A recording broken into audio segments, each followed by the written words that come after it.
பிஸ்மில்லாஹிர்ரஹ்மானிர்ரஹீம். Tweet போட்டு போர் செய்ய இயலாது மோனே, களத்துல வந்து நில்லுங்க பாப்போம்.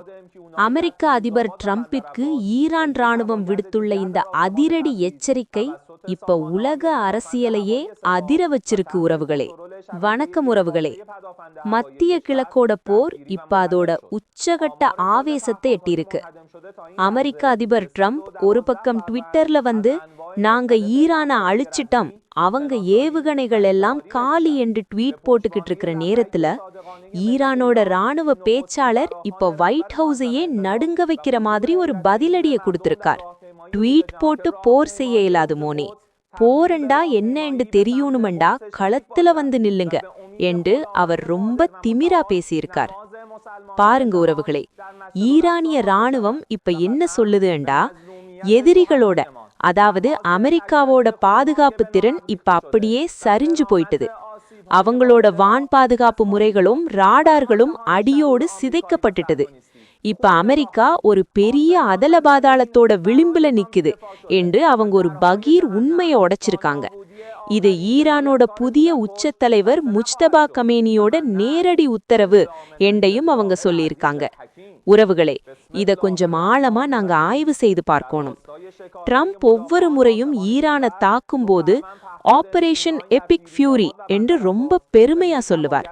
ஆனா அதுக்கு ஈரான் ராணுவம் இப்போ ஒரு புது பேரை வச்சிருக்காங்க, எபிக் ஃபியர், மரண பயம்.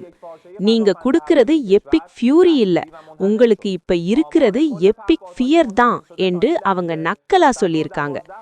ஏண்டா அமெரிக்க படைகளால ஈரானோட எல்லைக்குள்ள வரக்கூட பயம் என்றதுதான் இப்ப இருக்கிற கசப்பான உண்மை. ட்ரம்ப் அவர்களே, யுத்தத்தோட முடிவை உங்களோட ட்வீட்கள் தீர்மானிக்காது. யுத்தத்தோட முடிவை அந்த களம் தான் தீர்மானிக்கும். ஆனா அந்த களத்துல வந்து நிக்கிறதுக்கு உங்களுக்கு துணிச்சல் இல்ல, உங்களோட படைகளுக்கும் அந்த தைரியம் இல்ல. அதனாலதான் நீங்க போனை வச்சுக்கிட்டு ட்வீட் போட்டுக்கிட்டு இருக்கீங்க என்று ஈரான் ராணுவம் ட்ரம்ப அப்படியே நடுத்தெருவுல நிக்க வச்சிருக்காங்க. உறவுகளே, இதோட பின்னணியை நாங்க பார்க்கணும். கடந்த சில நாட்களா அமெரிக்கா மற்றும் இஸ்ரேல் நடத்தின தாக்குதல்கள்ல ஈரானோட பாதுகாப்பு செயலாளர் அலி லாரிஜானி கொல்லப்பட்டார் என்று ஒரு செய்தியை பரப்பினாங்க. ஆனா ஈரான் இப்ப காட்டுற இந்த ஆக்ரோஷம் அவங்களோட தலைமைத்துவம் இன்னும் எவ்வளவு உறுதியா இருக்கு என்றதை காட்டுது. லாரிஜானி ஒரு பக்கம் கணித மேதையாயிருந்து ஈரானோட ராணுவத்தை வழிநடத்தினவர். அவரோட வழிகாட்டுதல்ல தான் இப்ப ஈரானோட படைகள் அமெரிக்காவோட வான் பாதுகாப்பு வளையத்தை துளைச்சுக்கிட்டு உள்ள போறாங்க. பாருங்க உறவுகளே, ஈரானோட அராக் நகர்ல அமெரிக்கா நடத்தின அந்த தாக்குதல்ல 3 நாள் குழந்தை பலியானது, அபுதாபியில ஏவுகணை விழுந்தது என்று எல்லாத்துக்கும் சேர்த்து இப்ப ஈரான் ஒரு மரண அடியான பதிலடிக்கு கொடுக்க தயாராகிட்டது. அமெரிக்காவோட ராணுவ பலம் இப்ப வெறும் ட்வீட்களோட நிக்குது, ஆனா ஈரானோட பலம் களத்துல நிக்குது என்றதுதான் இப்ப உலகத்துக்கே தெரியுது. யுத்தம் தொடங்கி இப்ப 18 நாட்கள் ஆகி போச்சு. ஒரு பக்கம் ட்ரம்ப் யுத்தம் முடிய போகுது என்று சொல்றார், ஆனா ஈரான் ராணுவம் யுத்தம் இப்பதான் ஆரம்பமாகிருக்கு என்று சொல்லுது. அமெரிக்காவோட வான் பாதுகாப்பு சிதைந்து போனது உண்மை என்றால் இனி வர்ற நாட்கள்ல வளைகுடா நாடுகள்ல இருக்கிற அமெரிக்க தளங்கள் எப்படி தப்பிக்க போகுது என்றதுதான் பெரிய கேள்விக்குறி.